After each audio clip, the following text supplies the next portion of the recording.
watching AFL Riverina TV. I'm Lauren Markham. Coolamon suffered their first loss of the season last week, but the Hoppers welcome back a star recruit this time around when Chris Ladhams returns for the game against Mangapla. Recently, we caught up with Coolamon veteran Jamie Maddox and asked him about the former AFL star's impact at the club and about the Hoppers' start to the season. Yeah, it's been a very tough start. We've had a bit of an up and down with a few buys and that sort of stuff, so we're happy with where we're at the moment, but we know we've got a tough draw coming up, so we have to put our heads down and keep trying to get the 4 points on the board.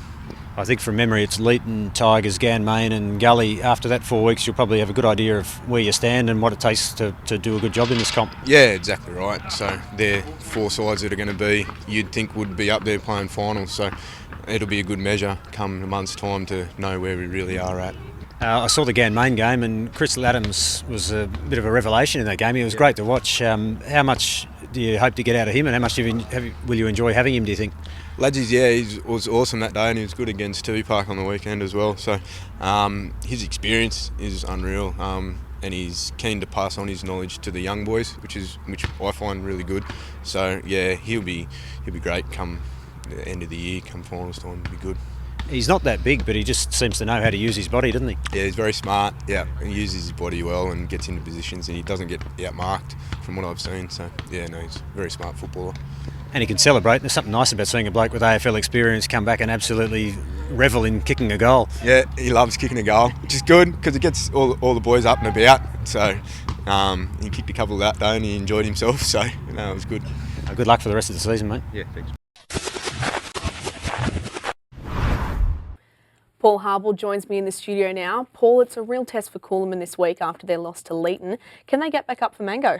This will be the best game of the round, I'd suggest. Mango have been in really good form, some really good young players and well coached by Chris. Coolamon the same, are well coached, and obviously Chris Ladhams coming into the team this week will make a huge difference. There's no doubt about that.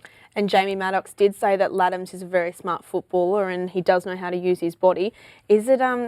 It is great to see someone with his experience in the league. That's only good for the competition. Ex-AFL players, blokes that have played at the top level and want to come back and play football in the country and support country football. I think it's fantastic. He's not the first guy to do it, and it's good to see him back, and maybe we might see him a bit more during the year, but no, certainly an asset to Coolamon, and he'll be hard to stop, and this will be an interesting game, and probably Coolamon at home, just.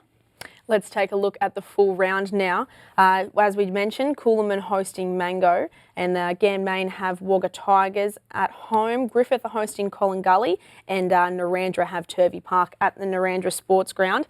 Well, if Ladhams is worth watching, then so's Jimbo Lawton at Ganmain. Do you think he might be the difference for the Lions at home against the Tigers? No, you can call him what you like, but he's a very good player. Jimbo, he took 15 contested marks last week and was very good. And look, he adds a bit to their forward line, no doubt. He's unassumingly tall. You don't think he's as tall as he is, but he's a damn good player with a really good set of hands. Brings a lot of players into the play, and he could kick. He could kick between 5 and 10 a week, but a very good player, and it's good that Ganmain have got him back into the competition. So. And Griffith almost turned around a 48-point deficit against Ganmain last weekend, but their comeback kind of just fell short. They're going to need to start a lot better against Gully this week if they want to be in the game. Oh, there's no doubt about that. I mean, they could have won the game last week by all reports, but they were slow out of the boxes. They were good, and then they were bad, and then they were indifferent, and then they were good again. So I think Gully have got really good even side across the park. I think Griffith will be smarting a bit from last week's loss. At home, they need to win a few home games, and I suggest Griffith will just get over the line. And the bottom two teams meet at Narrandera, and every week's going to be tough for Turvey Park. But are they kind of too out of their league, wondering if this might be the chance to pick up their first win? I think Narrandera were pretty poor last week. I think they only kicked 27 points for the game. And Turvey Park, look, they've got some good young players. They've got a bit of a mix across the ground, but so have Narrandera. Narrandera's a big ground to play. They use it well.